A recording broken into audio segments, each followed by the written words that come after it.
Hamdan li rabbin khassana bi Muhammadin wa anqadhana min zulmatil jahli wad dayajiri. Alhamdulillahilladzi hadana bi 'abdihil mukhtari man da'ana ilaih bil idzni wa qad nadana labbaika ya man dallana wa hadana. Sallallahu wa sallama wa baraka alaihi wa ala alihi. Alhamdulillahilladzi jama'ana fi hadzal majma'il karimil mubarak. Alhamdulillahilladzi basata 'alaina hadhil bisatit tashrifiyah.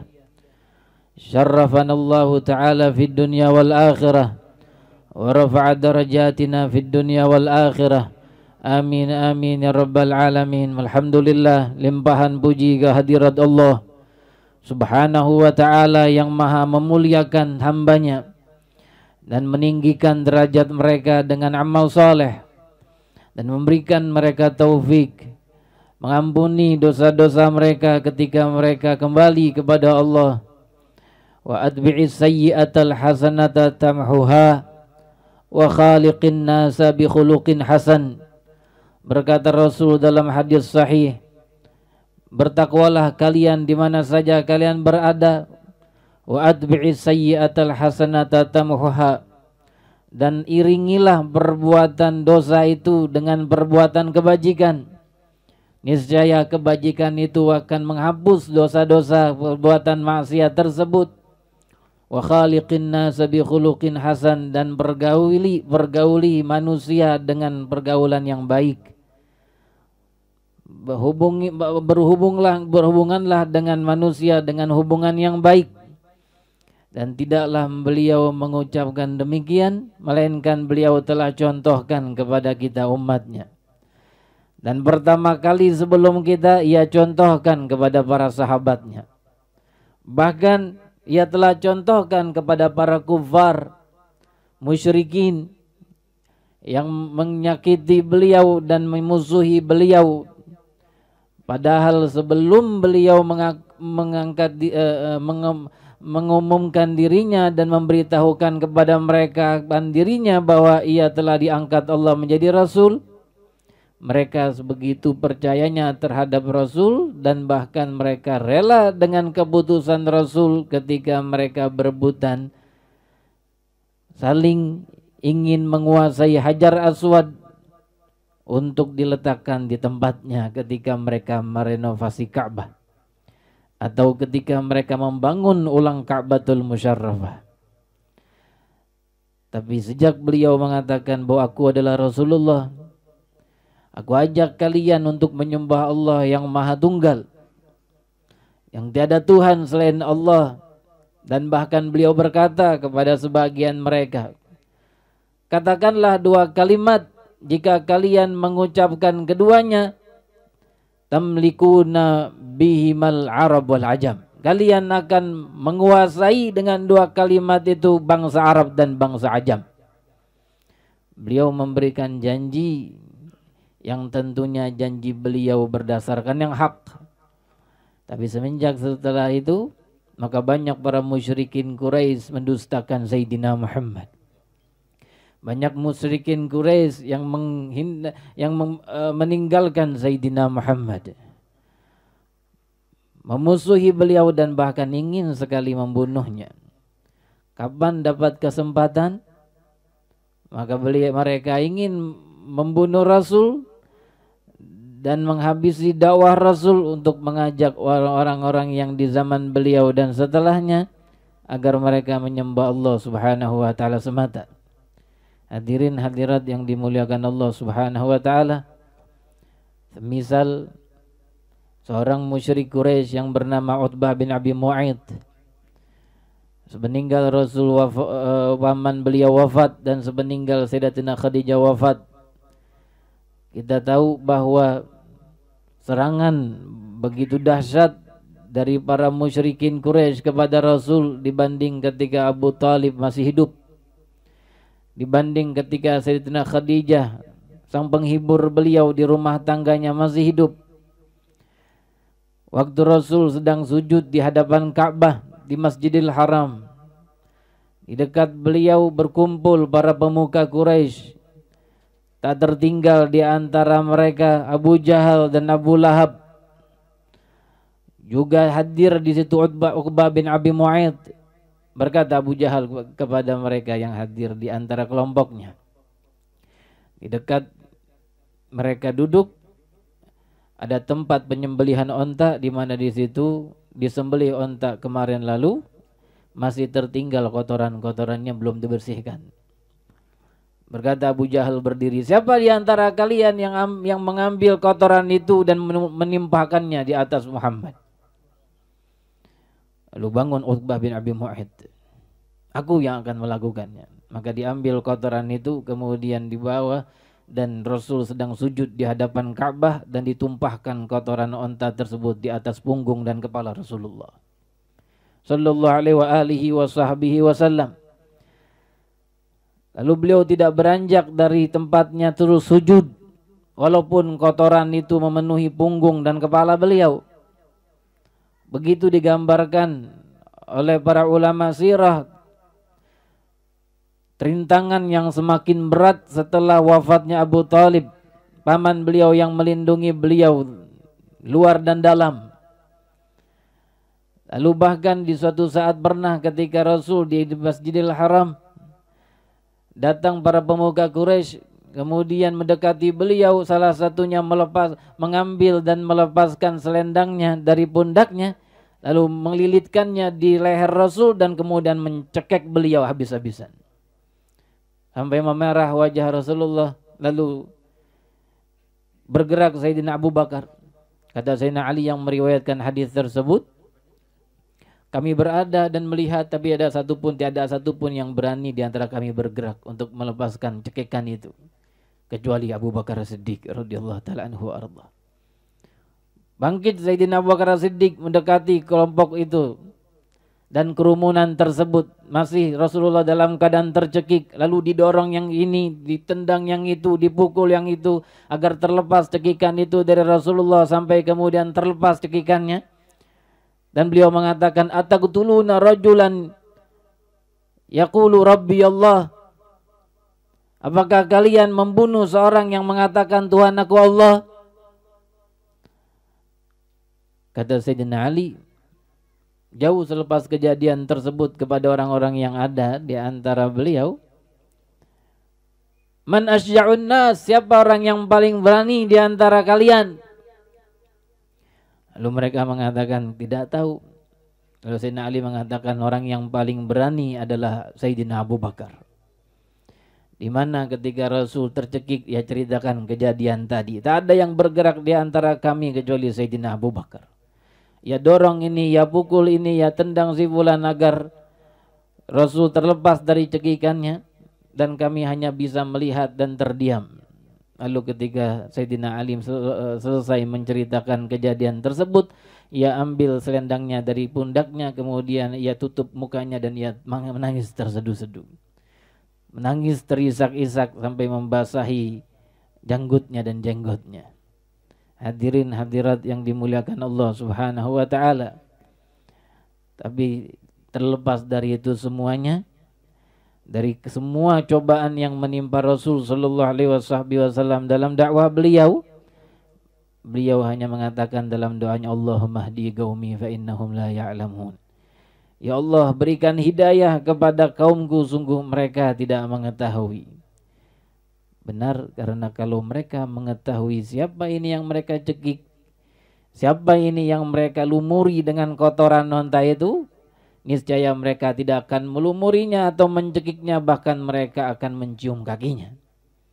Jika mereka mengetahui siapa Sayyidina Muhammad sallallahu alaihi wasallam. Hadirin hadirat yang dimuliakan Allah Subhanahu wa taala, seperti salah seorang sahabat ketika pulang dari negeri Syam dan dari beberapa negeri, ketika ia lihat di sana di negeri yang jauh, ketika seorang rajanya atau seseorang rakyatnya atau bawahannya datang kepada rajanya, mereka berlutut di hadapan rajanya. Lalu pulang sahabat ini dan ketika mendekat dengan Rasul, kemudian pun ia berlutut dan bersujud di hadapan Rasul. Kata Rasul, apa ini? Maka ia menjawab, ya Rasulullah, aku pergi ke negeri Faris, aku pergi ke negeri Roma, lalu tidaklah seorang dari mereka menghadap kepada raja mereka, melainkan mereka bersujud di hadapannya. Dan aku berpikir tidak ada yang lebih pantas untuk disujudi di hadapan seseorang melainkan engkau, wahai Rasulullah. Maka Rasul pun mengatakan untuk bangun, kalau boleh seseorang bersujud kepada orang lain, maka aku akan perintahkan untuk istri untuk bersujud kepada suaminya.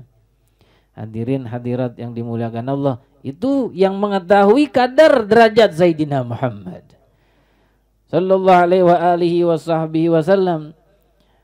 Tapi setiap zaman tentu akan tercipta dua golongan, fariqun fil jannati wa fariqun fis sa'ir, satu kelompok di dalam sorga dan satu kelompok di dalam neraka, dan setiap kelompoknya memanggil dan mengajak orang lain untuk bergabung dengan mereka. Kalau kita dengar tadi cerita yang disampaikan oleh Fadilatul Ustaz Ahmad Zarkashi Hussein tentang orang-orang yang mengaku sebagai nabi kemudian mengaku sebagai malaikat dan seterusnya di zaman dahulu, mereka tidak percaya tentang Isra Mi'rajnya Rasul dengan tubuh dan jiwanya dan rohnya, bukan hanya dengan rohnya saja terjadi di dalam mimpi. Allah sudah katakan dalam Al-Quran, fariqan hada wa fariqan haqqat alaihimud dhalalah. Satu kelompok Allah telah berikan hidayah dan satu kelompok sudah Allah pastikan dia dalam kesesatan. Kenapa mereka dalam kesesatan? Innahum, sungguh mereka itu fariqan hada wa fariqan haqqat alaihimud dhalalah.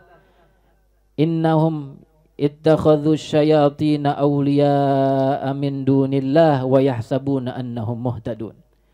Sungguh mereka itu orang-orang yang sesat itu. Kenapa sesat? Mereka menjadikan setan-setan sebagai wali mereka, sebagai penuntun mereka, sebagai pengayom mereka, sebagai pelindung mereka. Dan di atas dari itu semua, وَيَحْسَبُونَ أَنَّهُمْ مُهْتَدُونَ, dan mereka mengira bahwasanya mereka itu mendapatkan hidayah. Ada ungkapan dari ulama-ulama kita, jahil masih mending daripada jahil murakkab. Apa jahil murakkab dalam bahasa orang Indonesia ini? Apa jahil murakkab? Jahil murakkab itu orang yang jahil tapi ngira dan meyakini dirinya pintar. Kan repot yang begini. Ya. Mereka mengira bahwasanya mereka dalam hak, padahal mereka dalam dolalah dan kesesatan. Kalau orang jahil tahu dirinya jahil, kata para ulama, alimuh, ajarkan dia. Ya. Kalau orang jahil tahu bahwa dirinya jahil, orang tahu bodoh, dirinya dia tahu saya ini bodoh, maka ajari orang ini, maka dia akan terima pengajaran tersebut dan suatu saat dia akan menjadi orang alim. Tapi kalau orang jahil nggak tahu bahwasanya dia sudah jahil, dia adalah jahil, bahkan menganggap dirinya orang yang alim, sudah berilmu banyak, sulit orang yang seperti ini untuk diajarkan dan untuk disadarkan karena dia merasa lebih tahu. Hadirin hadirat yang dimuliakan Allah Subhanahu wa taala. Kembali kepada kisah Rasul sallallahu alaihi wasallam, kita berada di awal bulan Sya'ban. Dan Rasul selalu berdoa jikalau datang bulan yang baru, bahwa agar Allah Ta'ala berkahi bulan tersebut, dan semoga Allah Ta'ala berkahi bulan Rajab untuk kita sekalian dan juga bulan Sya'ban untuk kita sekalian. Semoga Allah sampaikan umur kita sampai bulan Ramadan dan diberikan kita kemudahan dan taufik untuk berlakukan puasa dan qiyamul lail. Amin ya rabbal alamin. di bulan Sya'ban apa yang terjadi di zaman Rasul sallallahu alaihi wasallam. Terjadi satu peperangan yang disebut dengan perang Muraisy'. Atau dikenal juga dengan perang Banil Mustaliq. Sebab kejadiannya di bulan Sya'ban di tahun 6 Hijriah. Sebab kejadiannya ada salah seorang pemimpin yang bernama Al-Harith ibn Abi Dirar. Al-Harith ibn Abi Dirar. Beliau ini kepala sukunya, mengumpulkan orang-orang banyak, dan suku-suku yang lain yang mau bergabung, mau ngapain ngumpulin orang banyak, memerangi Rasul sallallahu alaihi wasallam. Lalu mulailah mereka bergerak. Kemudian Rasul mendengar kabar pergerakan mereka untuk memerangi Rasul. Untuk memastikannya, diutus seorang utusan. Lalu utusan ini ketika diperintahkan oleh Rasulullah sallallahu alaihi wasallam minta izin kepada Nabi. Izin apaan? Izin untuk melakukan tipu muslihat, atau Rasul izinkan dalam perang diperbolehkan tipu muslihat. Lalu dia datang sendiri menuju ke kaum itu. Kelompok itu yang dipimpin oleh Al-Harith bin Abi Dirar sedang singgah di satu tempat. Biasa orang Arab kalau mencari tempat persinggahan sudah seharusnya bersinggah di tempat di mana ada sumber air. Karena mereka biasanya melewati padang pasir.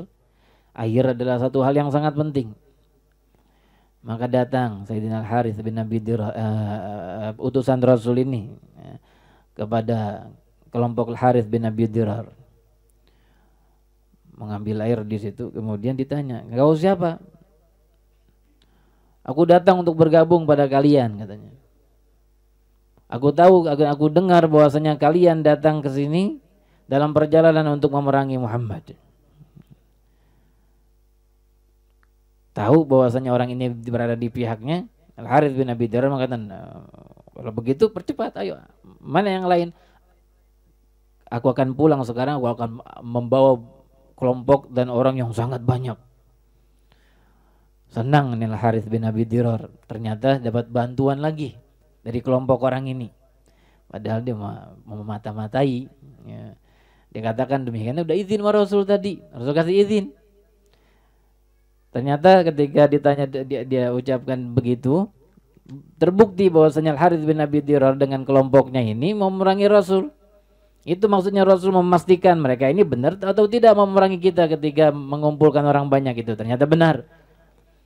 Maka pulang orang ini sampai ke Madinatul Munawwarah, melapor kepada Rasul sallallahu alaihi wasallam bahwasanya ternyata Al-Harith bin Abi Dirar dengan kelompoknya dan pasukannya benar memerangi Rasulullah. Maka mulai Rasulullah mengumpulkan pasukan. Pasukan dikumpulkan oleh Rasul, dipegang liwa atau benderanya yang menjadi panglima perang mereka di saat itu dari kelompok Muhajirin adalah Sayyidina Abu Bakar radhiyallahu taala anhu arda. Dari kelompok Al-Ansar adalah Sayyidina Sa'ad bin Ubadah. Ini dua-duanya adalah Sayyidul Qaum. Pemimpin Ansar adalah Sa'ad bin Ubadah. Orang yang paling dimuliakan dan paling dihormati di antara kaum Ansar adalah Sayyidina Sa'ad bin Ubadah. Dan orang yang paling dihormati dan disegani di dalam kelompok Muhajirin adalah Sayyidina Abu Bakar. Kedua-duanya ini ditunjuk oleh Rasul menjadi dua orang yang memegang tampuk kepemimpinan kelompok masing-masing. Dari Muhajirin dan Ansar, keduanya diberikan liwa dan bendera oleh Rasul sallallahu alaihi wasallam. Lalu terjadilah peperangan antara kaum muslimin dan kaum kufar. Allah Ta'ala memberikan kemenangan kepada orang muslimin, kepada pasukan Rasulullah sallallahu alaihi wasallam. Dan hanya terbunuh dari orang Islam dari peperangan tersebut cuma satu orang. Ya, yang orang Islam terbunuh cuma satu. Dan itu pun terbunuhnya karena salah sangka, salah tebak, salah kira. Ada seorang muslim, pasukan Rasul, sahabat Nabi, bernama Aus.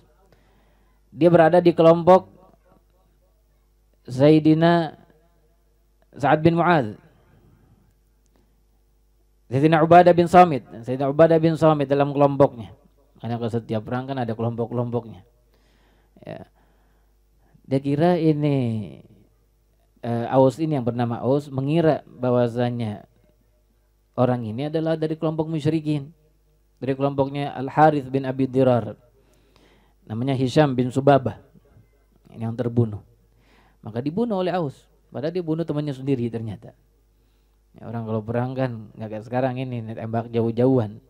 Kalau di zaman dulu kita perang bercampur satu dengan yang lain, beradu satu dengan yang lain karena menggunakan pedang. Dan di situ membutuhkan keberanian lebih dan membutuhkan mental yang lebih kuat tentunya.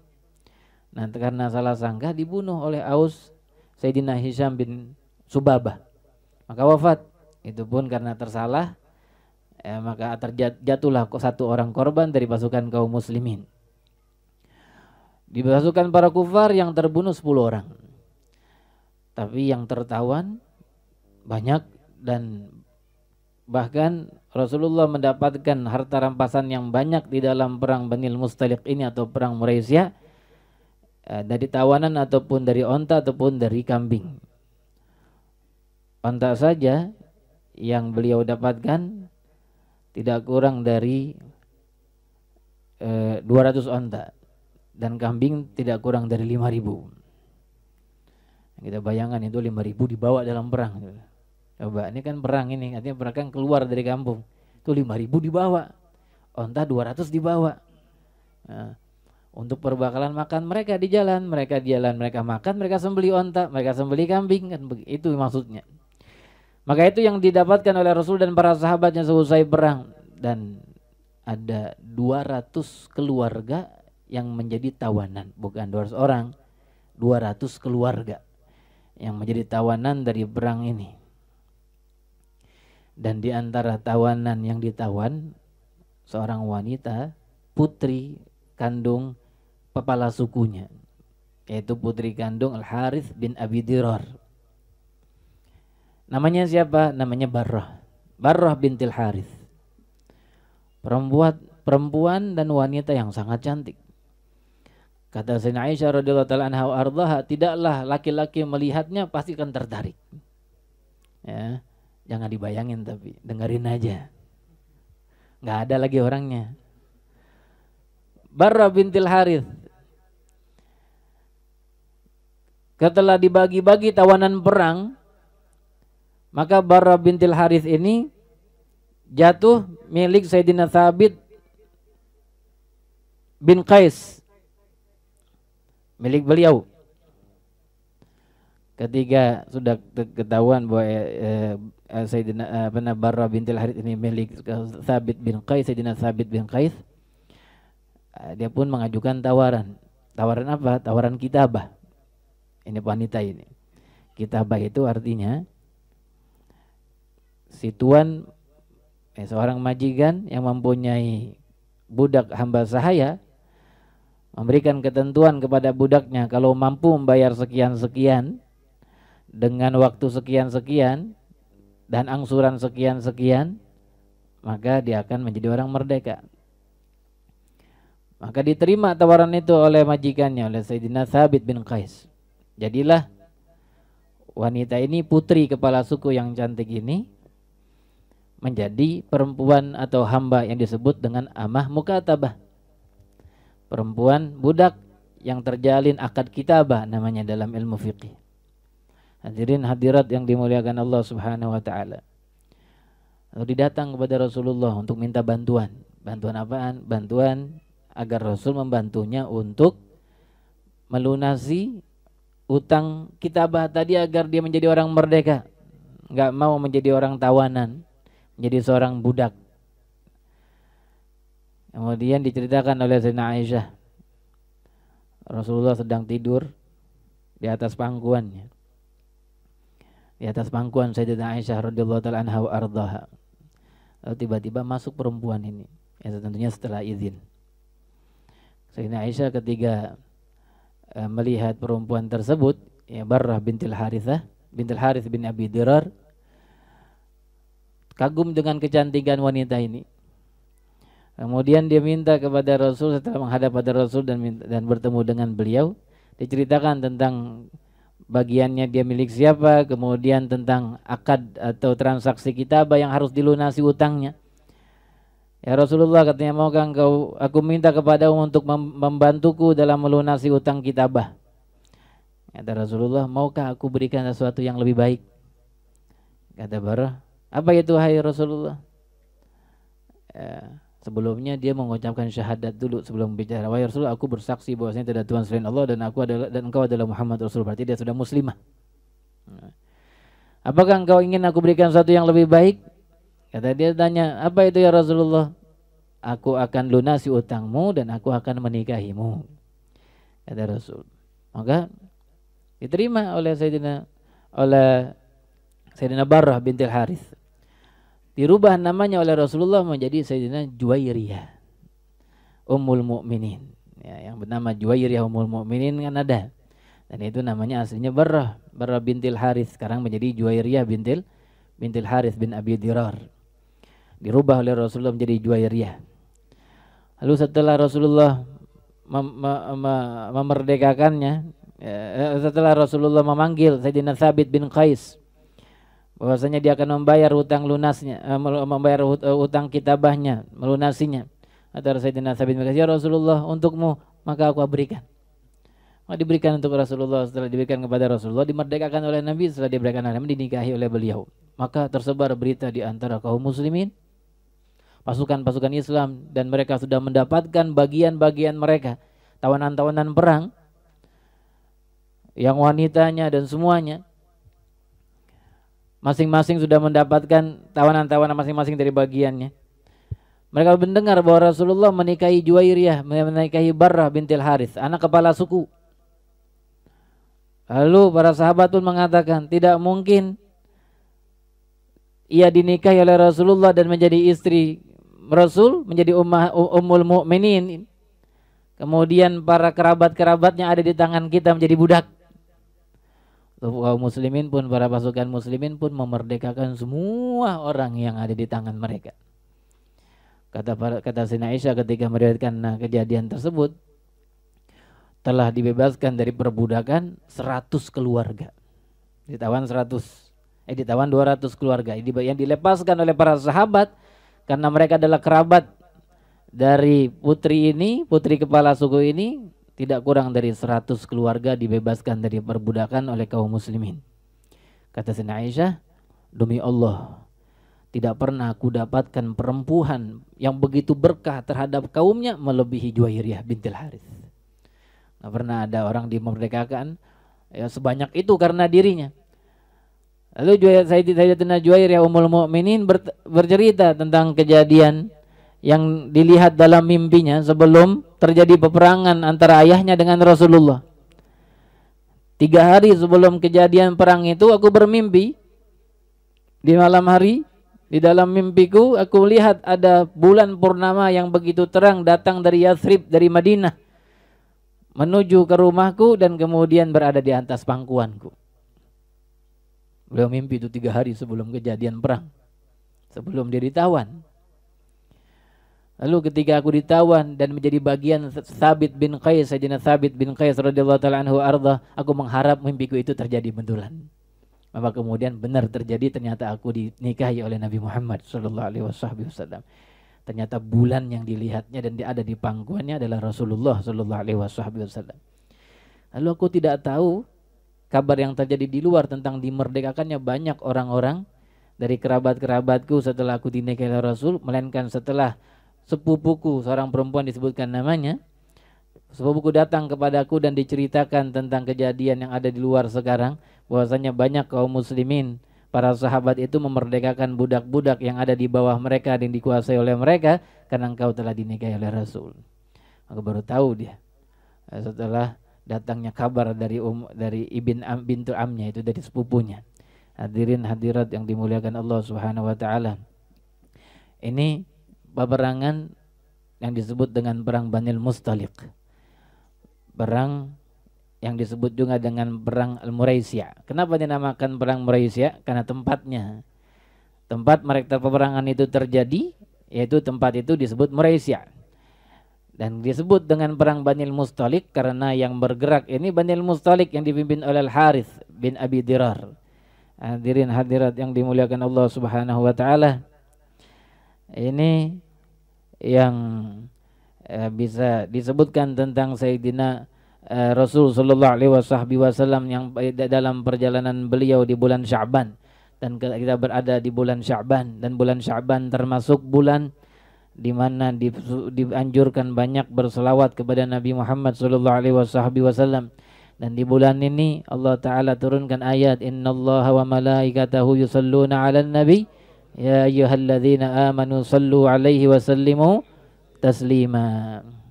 Sebenarnya panjang lagi tentang kisah Ghazwat Banil Mustaliq, kita bagi-bagi untuk kita teruskan di minggu-minggu yang akan datang di bulan Sya'ban.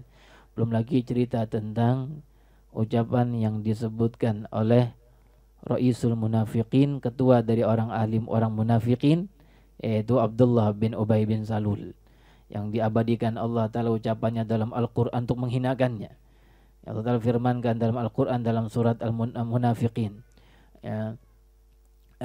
yaquluna la yukhrijanna al-'azzu minhal adhal, bahwa akan dikeluarkan orang yang hina, akan mengeluarkan orang yang mulia akan orang yang hina. Yang dimaksud orang yang mulia adalah dirinya, yaitu Abdullah bin Ubay bin Salul, dan yang dimaksud orang yang hina yang akan dikeluarkan setelah sampai ke Madinah, akan dikeluarkan dari Madinah, yaitu Rasulullah sallallahu alaihi wasallam. Cerita yang begitu panjang berkaitan dengan asbabun nuzul kita akan dengar di minggu-minggu yang akan datang insyaallah taala, dipanjangkan umur dalam sehat wal afiat. Turun di dalam bulan ayat di dalam bulan ini ayat innallaha malaikatahu yusholluna 'alan nabi ya ayyuhalladzina amanu shallu 'alaihi wa sallimu taslima. Maka bulan ini pun disebut dengan bulan Rasulullah, bulan salawat, karena bulan ini diturunkan ayat tersebut. Dan salawat sudah banyak kita dengar fadilahnya, sudah banyak kita dengar hadis-hadisnya, sudah banyak kaum muslimin muslimat yang tergerak berselawat kepada Rasul, dan mereka merasakan bagaimana hikmahnya, bagaimana besarnya manfaatnya di dunia dan di yaumil akhirah insyaallah taala. Dan kita pun sudah banyak mendengar cerita tentang salawat yang dimuliakan Allah Subhanahu wa taala. Orang yang berselawat banyak kepada Rasul bertemu sering dengan Rasul dalam alam mimpinya, atau bahkan ketika mereka terjaga karena berkat selawat mereka kepada Nabi Muhammad. Di antaranya yaitu Sayyidina Adam alaihi salam, di dalam kisah yang begitu masyhur bahwa beliau ketika telah diciptakan Allah Subhanahu wa taala dan ditiupkan ruh ke dalam jasadnya, kemudian beliau hidup. Wa nafakhtu fihi min ruhi, kata Allah taala dalam Al-Qur'an, dan aku tiupkan di dalam jasadnya itu daripada ruhku. Disebut ruhku yang dimaksudkan adalahnya ruh Nabi Adam alaihissalam. Dinisbahkan kepada Allah Ta'ala, Allah Ta'ala mengatakan ruhku karena Allah Ta'ala menciptakannya, dan dimuliakan dengan dinisbahkan kepadanya, seperti kita katakan bahwa Ka'bah adalah Baitullah, rumah Allah, padahal Allah Ta'ala enggak bertempat di situ, tapi disebutkan Baitullah, rumah Allah, untuk memuliakan Ka'bah.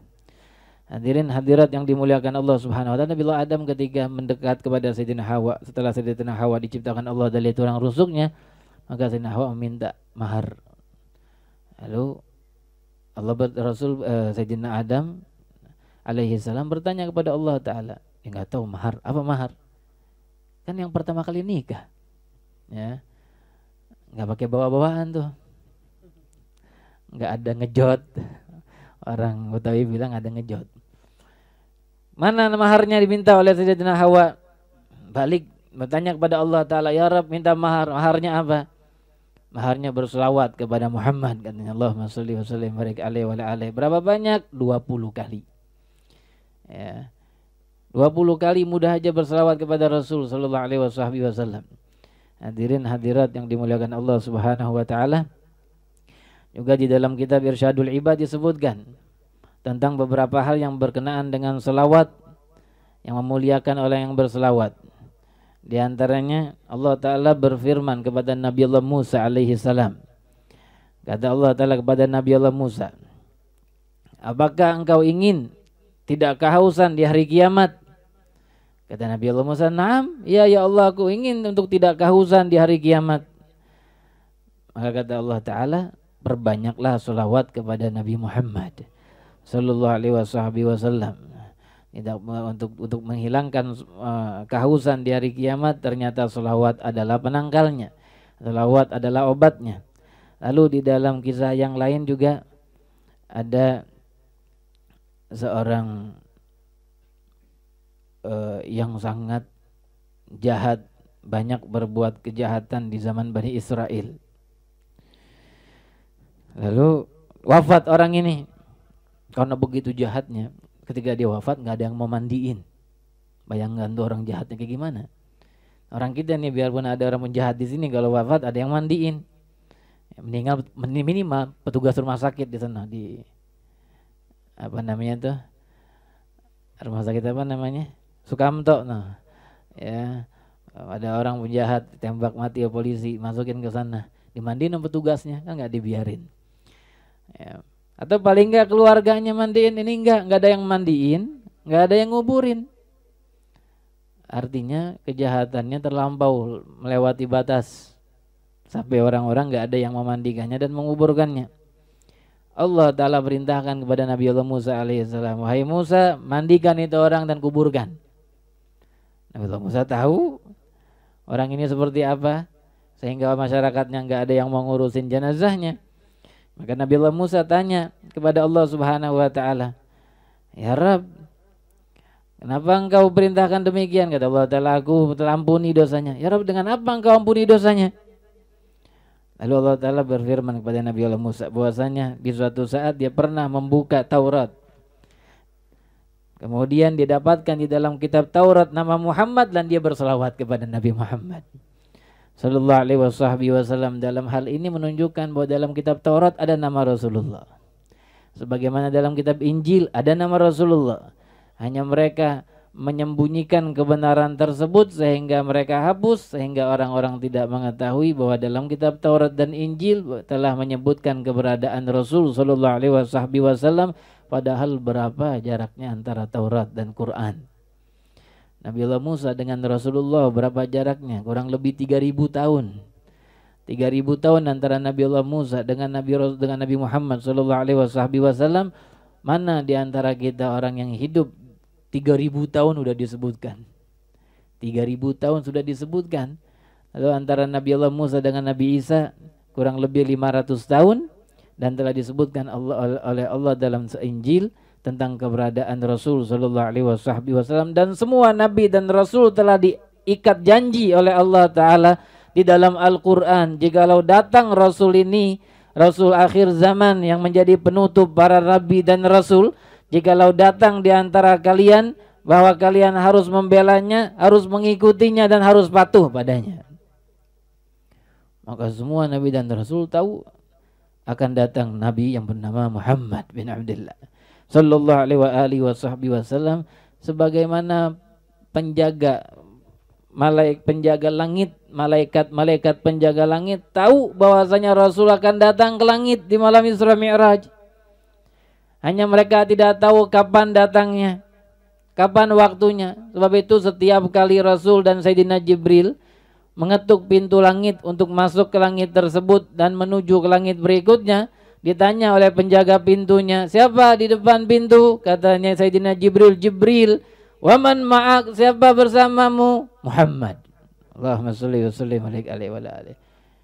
Lalu kata malaikat penjaga pintu, awaqad ursila ilaihi, apakah sudah diutus beliau? Ya, kata guru mulia kita menjelaskan kalimat ini, bukannya malaikat penjaga pintu tidak tahu bahwa Rasulullah sudah diutus, bagaimana tidak, lahirnya saja mereka tahu semuanya kapan Rasul lahir.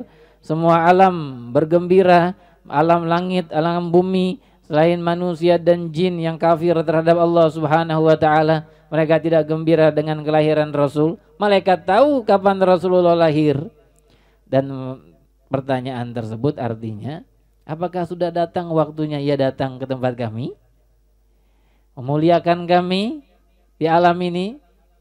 Karena mereka dapat kabar sudah sebelumnya dari Allah bahwa akan datang kepada kalian kekasihku Muhammad sallallahu alaihi wasallam. Mereka menunggu jutaan tahun, mereka menunggu kedatangan Rasulullah. Cahayanya mereka sudah lihat di arsy. Tertulis nama beliau di qawaimul arsy, di tiang-tiang arsy, dan di daun-daun di sorga, dan di leher-leher setiap bidadari. Ama yang seperti ini begitu masyhurnya di langit, tidak mungkin kalau seorang malaikat masih nggak tahu dia udah diutus apa belum.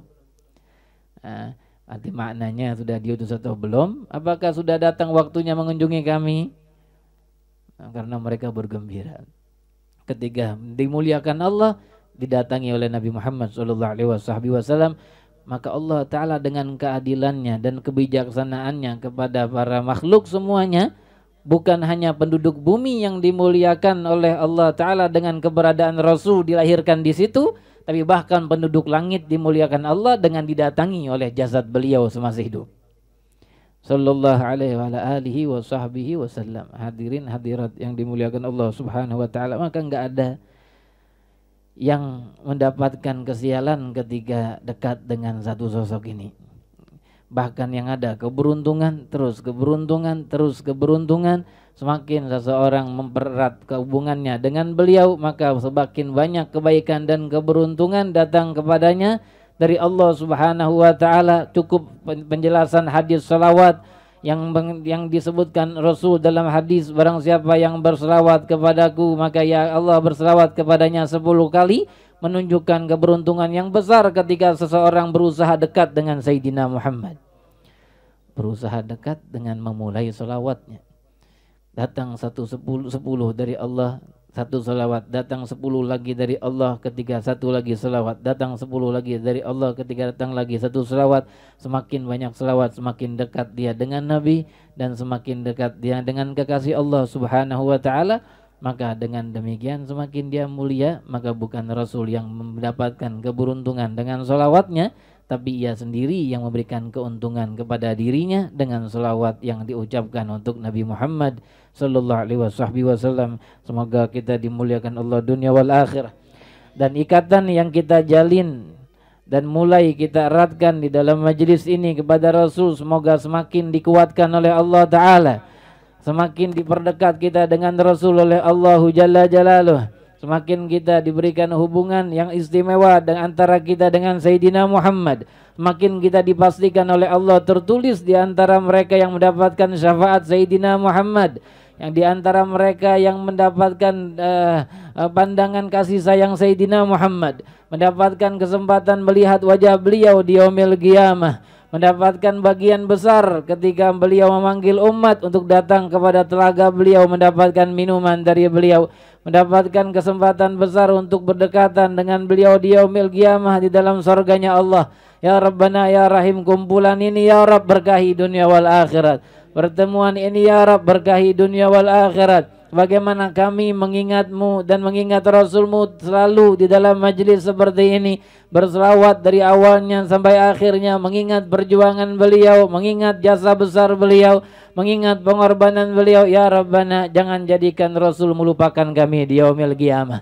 Dan tidaklah mungkin kami mengingatnya di alam dunia lalu beliau melupakan kami di yaumil qiyamah, sedangkan Engkau Arhamur Rahimin, sedangkan Engkau zat yang maha pengasih dari semua yang memiliki kasih.